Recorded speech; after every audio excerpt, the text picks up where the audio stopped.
Assalamualaikum dan salam sejahtera. Lim Kit Siang ni tak habis-habis provoke orang Melayu. Provokasi yang terkini, dia mengugut Perdana Menteri Malaysia. Mengatakan yang Malaysia ni boleh jadi macam Sri Lanka, di mana orang akan mengamuk, akan berlaku rusuhan, orang akan serang rumah Perdana Menteri dan bakar rumah Perdana Menteri. Apa ni? Siapa dia yang nak buat rusuhan ni? Siapa dia yang akan mengamuk dan akan serang rumah Perdana Menteri dan bakar rumah Perdana Menteri? Orang DAP.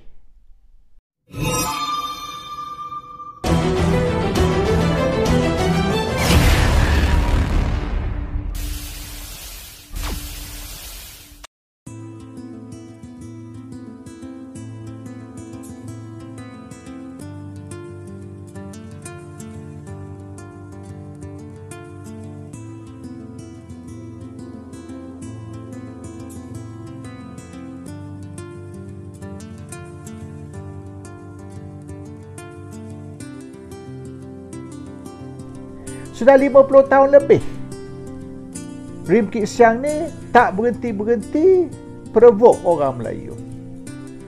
Masa peristiwa 13 Mei dulu pun sama. Oleh kerana provokasi terhadap orang Melayu, tercetusnya 13 Mei. Lepas tu Lim Kit Siang tulis pula buku Time Bomb in Malaysia. Bermaknanya Malaysia ni is sitting on a time bomb, dan bila-bila masa time bomb ni boleh meletup dan akan berlaku 13 Mei kali kedua. Tahun 78 sampai hari ni tak ada pun berlaku time bomb. Dan sekarang ni pula dia kata dia bersara dari politik, tapi masih keluarkan kenyataan-kenyataan provokasi. Dia masih cabar kerajaan, cabar orang Melayu. Dah 50 tahun lebih. DAP ditubuhkan 57 tahun dulu, dan 50 tahun lebih semenjak berlaku je huru-hara, tak habis-habis DAP, Lim Kit Siang, Pakatan Harapan, tak habis-habis mereka ulang balik memberi amaran, memberi ugutan bahawasanya ini akan berlaku dan itu akan berlaku. Orang Melayu tak minat nak huru-hara. Sekarang ni semua rakyat Malaysia, tak kisah bangsa dan agama, menghadapi kesusahan ekonomi. Huru-hara, rusuhan 13 Mei, itu semua tidak mendatangkan keuntungan bagi orang Melayu. Perikatan ke, pakatan ke, memerintah, apa kebaikan dan faedah kepada rakyat? Tak ada. All the same. Dah dalam 4 tahun ni, kita ada 3 kerajaan. Sama 3-3 tu.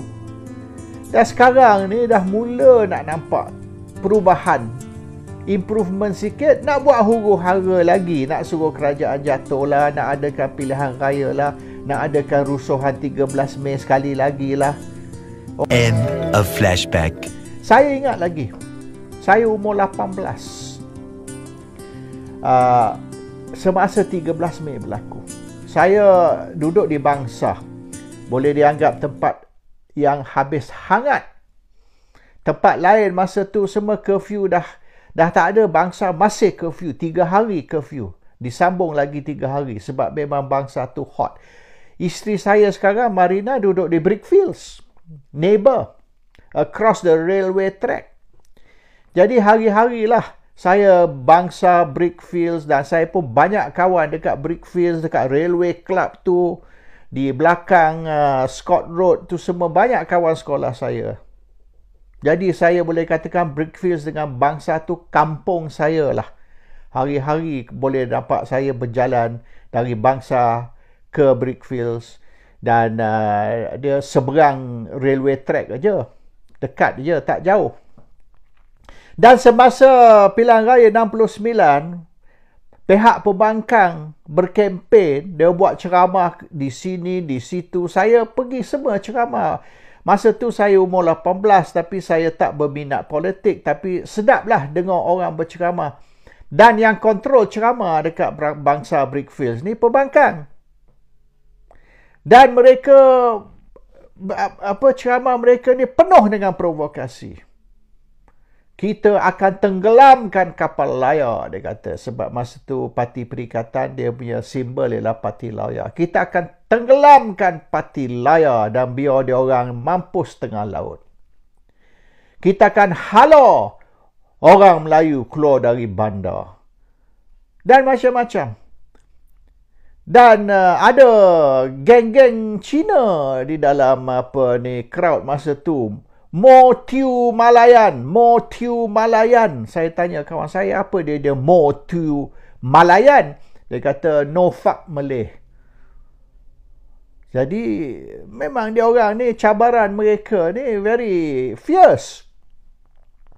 10 hari bulan selepas keluar keputusan pilihan raya, dan memang bangsa Brickfields tu jatuh ke tangan pembangkang.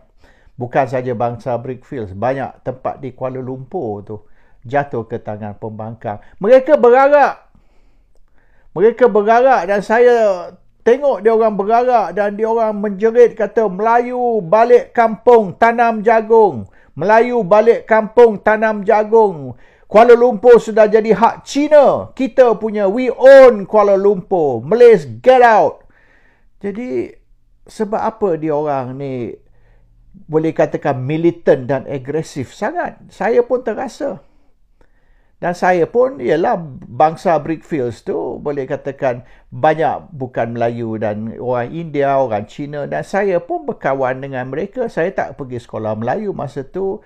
Saya ni sekolah VI, boleh katakan multiracial.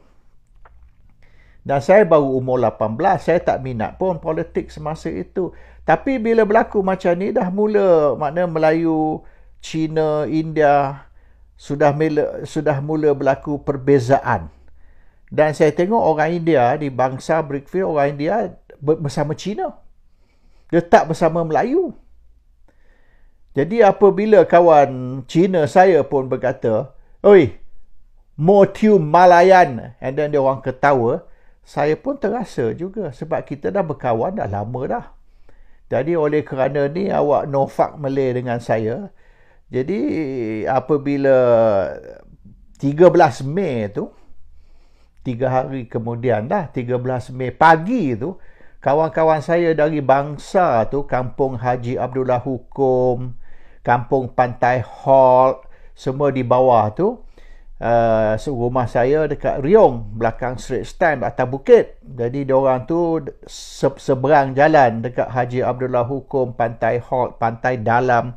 Dia mari rumah, dia kata, mari kita nak pukul 3 kita nak pergi Kampung Baru, rumah Datuk Harun. Datuk Harun panggil semua orang Melayu berkumpul sebab kita nak respond kepada provokasi. Dah 2 hari dah orang Cina, orang India provokasi. Dan kita nak respond kepada provokasi mereka. Jadi ramai pergi. Saya kebetulan masa tu tangan dah patah. Saya accident sebab saya masuk Malaysian Grand Prix lumba motosikal. Jadi itu bulan Disember. Jadi lumba motosikal Grand Prix itu saya accident, saya patah tangan, masuk hospital. Lepas saya dah plaster cast tu, saya masih naik motosikal. Jadi tangan saya tu dah rosak. Sebab bila saya naik motosikal tu, angle tangan saya tu. Jadi mereka terpaksa operate. Iaitu potong balik yang tempat yang patah dan sambung gunakan tulang dari my hips tu untuk nak buat semula. Jadi apabila bulan Mei tu saya dalam plaster cast. Jadi saya pun nak ikut. Bapa saya kata, no, my father said, jangan. Don't go. Pukul 3 tu ayah saya balik rumah, dia kata jangan keluar rumah, hari ni akan berlaku rusuhan. You better stay home. Jadi ayah saya tak bagi saya keluar, kawan-kawan saya semua pergi. Ada kawan saya ramai dari bangsa tu yang hilang.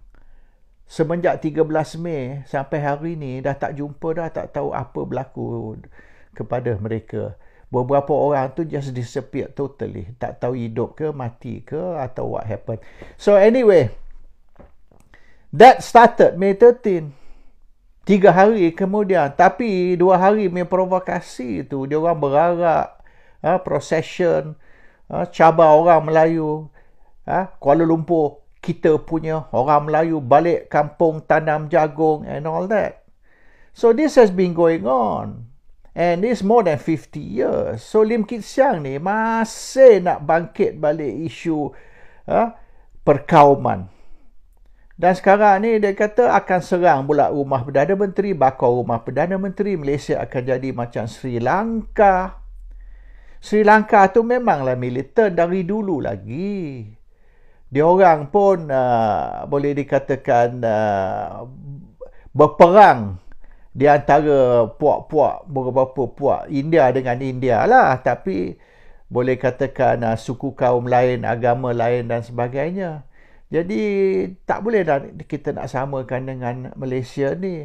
Dan apabila beberapa parti berusaha nak menyatukan orang Melayu, perpaduan kaum,